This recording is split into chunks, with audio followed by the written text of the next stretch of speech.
baby, come back. What's up, everybody? Michael Silva here. You're watching the Stock Market Brief Show. What a wild day in the markets. I'm sure you're already well aware as the markets were down significantly intraday, but recovered the majority of their losses. Today's video is going to be shorter and to the point. Some things that I found intraday that were quite telling that we could very well see a bullish recovery, but there's still a little bit of hesitation out there in the market, so we need to proceed with caution. Let's get into today's episode.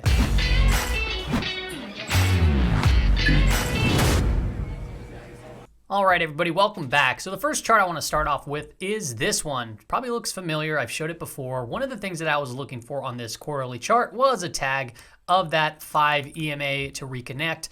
Today, we hit that, went a little bit lower, and then we ended up bouncing from that level. So if you're prepared to look at that during this time of panic, that did hold up as an area of support as we walked into that correction territory, and we kind of came off the lows a little bit, significantly, actually, I should say. Now, here's where the hesitation comes in, okay?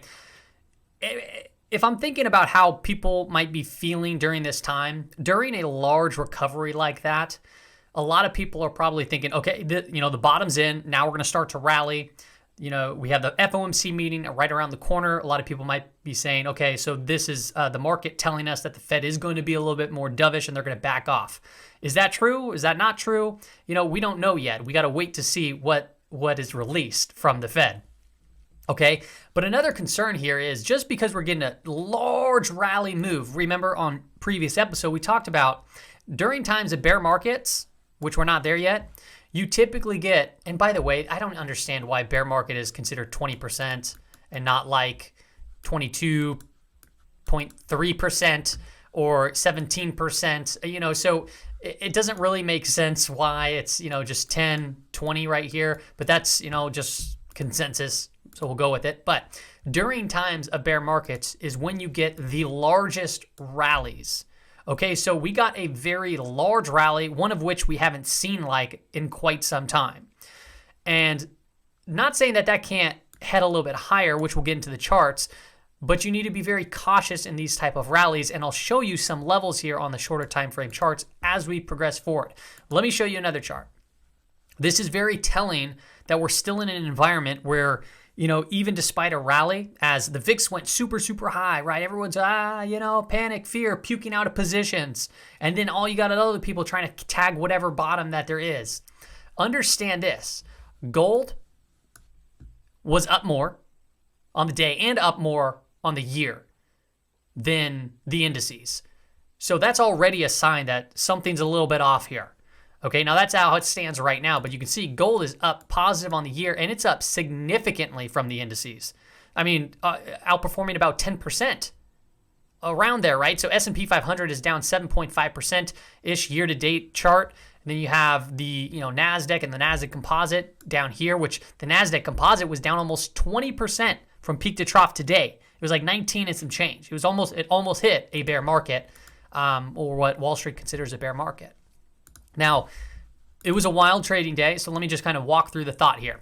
This is a 5-minute chart. You can see we got that big gap down, all right, and then we came down, we had a relief bounce, and then we sold off even further, and then we formed this inverse head and shoulders. We broke above it, and we started moving up on the 5-minute time frame and hitting that 200-day moving average, which is now declining.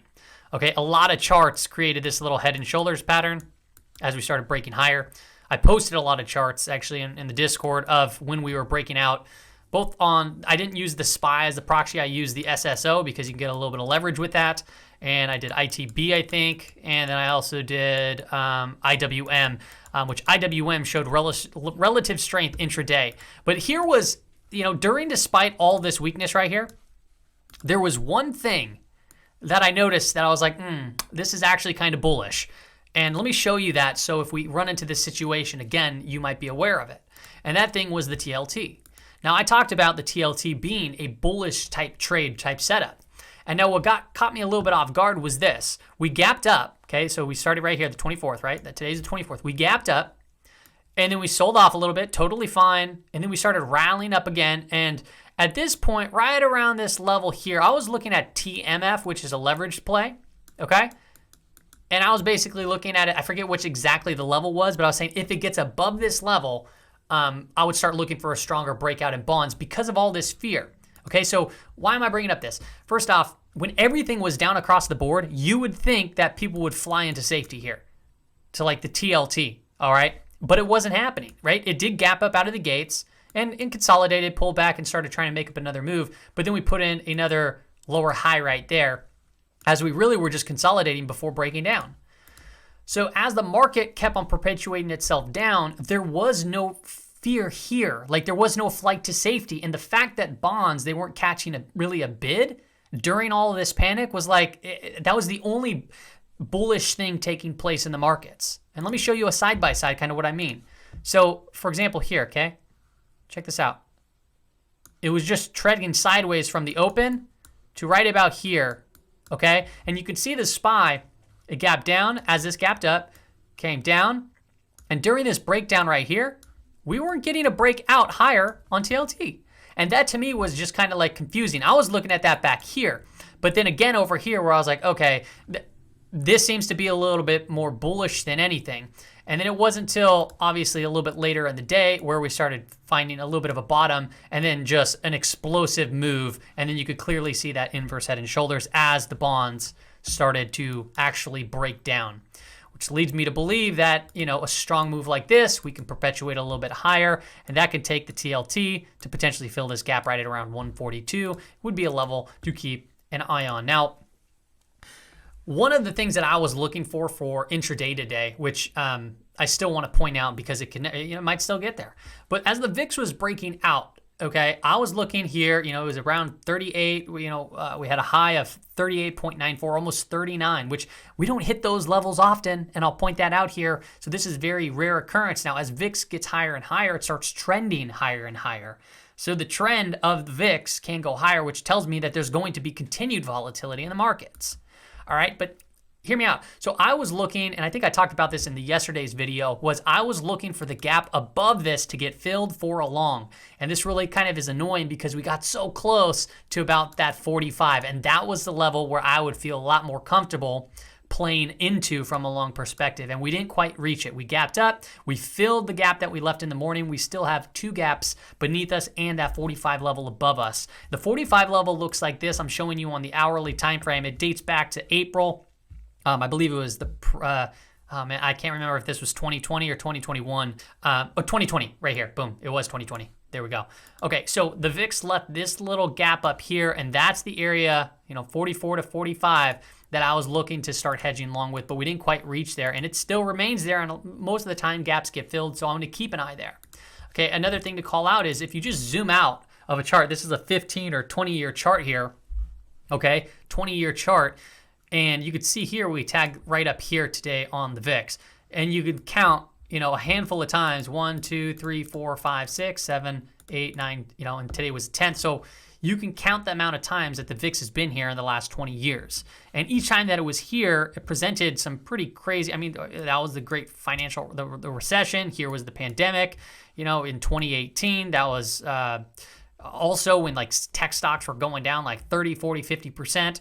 Okay. So multiple times did we see very few amount of times do we see that the VIX would reach these levels. And if you look at the volatility of volatility, that was, you know, even higher, which is the, you know, like I said, volatility of volatility, reach of not the highest point that it's been at, but very high. Okay, so I'm kind of rambling on here, but I want to just point out why volatility is still here with us. So first off, we went over this chart on the not yesterday's video, but on the weekend brief, the weekly recap. The weekly range that it was pricing in from the close of Friday was right here and right here. The reason why I'm calling this out now is because we just had a trading day and the range of volatility expanded. So now between, you know, open of Tuesday till the end of the week, volatility now is basically saying the range is up here to 455 to down here to around 425. As you can see today, we gapped down and then we started selling off aggressively, and then we came into that lower range, extended a little bit past it. As you can see, taking out this low right here, undercutting it slightly. You can see it could have been capitulation type as volume was just absolutely incredible among around all these indices. And then we started recovering. Now, where did we finish? We finished right back in the middle of the range. basically unscathed. So if you don't look at the intraday volume or the intraday candles, the intraday trade, and you just look at the end of day, you're like up 0.5. All this is, you don't even recognize how insane the volatility was. Okay, so up for the week it's minuscule. But now that we're having this larger range, are we going to get follow through up into this range? Potentially. Okay, so that is what we got to watch out for. But just keep in mind, as people just run this up, that doesn't mean that we recovered anything. All right, we don't know what's going to come from the FOMC meeting. We don't know what's going to come from earnings. If you're trading intraday, just understand that this range is huge. So expect wild swings once again. Continued on. Okay, it's very hard to find positions and trades that work when we're in a period of really high volatility. All right, now if you take a look at the 15-minute time frame, what I want to call out here, which you'll see amongst the indices, is yeah, it was a big rally, but keep in mind the context. All right, should you buy this dip? You can get lucky, but understand the 5-day moving average, it's still declining.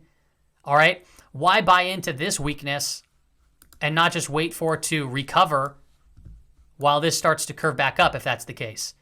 If this goes straight up, we've already seen what happens when things go straight up. They can come straight back down. All right. So what's the rush? I personally don't think there is. I think that this is a time to be very cautious, very careful, and wait to see how all this volatility settles out, right? Like the 5-day moving average, like I said, it's still declining. I'd feel much more comfortable creating long positions, at least swing trade long positions, when this starts to turn back up and things start to, subside a little bit. And if you look at the Qs really quickly, range also expanded, huge volume for the day. And you can see here, it basically finished flat for the day, right in the middle of the trading range. But the trading range currently did expand towards the end of the week, basically stating, hey, we still got a lot more volatility here packed in these markets. So pay close attention, obviously, when that FOMC meeting drops. Whatever they say, it's not going to be really, what they're doing is, I think that's going to be just how they word everything to see if they kind of ease off that hawkish tone. Now, if you look at the 15-minute time frame, still declining, right? There's a volume shelf profile here, a volume node. Could take price right back up here, okay? And it could be an aggressive move. That's all. It's super possible. But just understand, declining 5-day moving average, very strong move. We go right into it. It'll probably get, a little bit of a hiccup right in there. So, as people start chasing into this, and then all of a sudden, positions might go against them a little bit, just be like the gas runs out of these tanks. They can run out of the tank very quickly. And with volatility as high as it is, a strong move like this, remember, stocks, they take the stairs up and elevator down. Okay, so if this is taking the stairs up, wonder what the elevator down is going to look like. All right, so once again, start looking at potential areas of resistance right there, which takes us to around 370. So boom, or even the 5-day declining moving average. What we want to see, if you are long, you want to see this. If you want to see this subside, you want to see this start turning back up, and this obviously getting back above it and consolidating and so forth. That would be a much more healthier market versus something like this, if you know what I mean. All right, let's go on to the DIA. Dow Jones Industrial Average, obviously very similar. This one recovered 1,000 points on the Dow Jones Industrial Average. This is just the ETF though. Gap down, another that inverse head and shoulders, and then we broke out, started moving higher. By the way, these inverse head and shoulders, the measured move is to around that 5-day moving average. That is still declining. RSI is moving up into that overextended territory. So like I said, sit on your hands, be very careful. If you know how to trade this tactically and you know how to, get in and out of positions, then that, this volatility is a great environment for traders. But for swing traders, it's not. It's not the greatest because positions typically get whacked a little bit quicker. And and when volatility is very high, you need really to see volatility contract significantly, especially in individual equities, to see some sort of expansion. But if it's already expanded, now you're kind of just like, okay, should I get in here? Should I get in there? And it kind of just whips you around everywhere.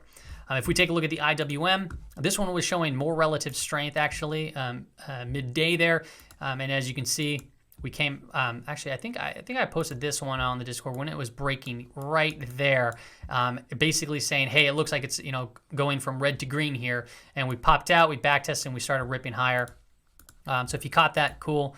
I didn't catch this one, but I caught the SSO trade. The 5-day moving average still declining. Okay, we're coming right into it in this previous area of resistance. Got a little bit of resistance there. Okay, and we have some little volume shelf profiles up in this range up here. So, 210, 212. Yeah, if the IWM wants to come back and back test, remember, keep in mind, it broke down significantly from that 210 area on the larger time frame. So to see it come back up and retest it, that's totally normal, right? The IWM saw a lot of volume, very bullish type looking candle, and that's just the case. The reason and the cause for concern I have is twofold, like I already stated as we wrap this up into the conclusion. First and foremost, during bear markets, which I'm not, this is technically not a bear market yet, but we did enter into correction territory, we see the largest rallies come from these markets, okay? The second cause for concern is that gold is still outperforming all the indices from a relative basis, not from an absolute basis and relative basis, year to date, significantly. Okay, so it still seems to me that risk remains to be off, although we are starting to see these wild swings, and the swings, they need to start to settle down a little bit to get more to feel a little bit more confident entering in and out of trades. So it's a time, like I said, continue to just be careful in this environment. There's going to be a lot of people trying to call bottoms and trying to call tops, but the best thing to do is just be very patient and let the trades come to you. That's all I got for you on today's video, everybody. Hope you have a wonderful night.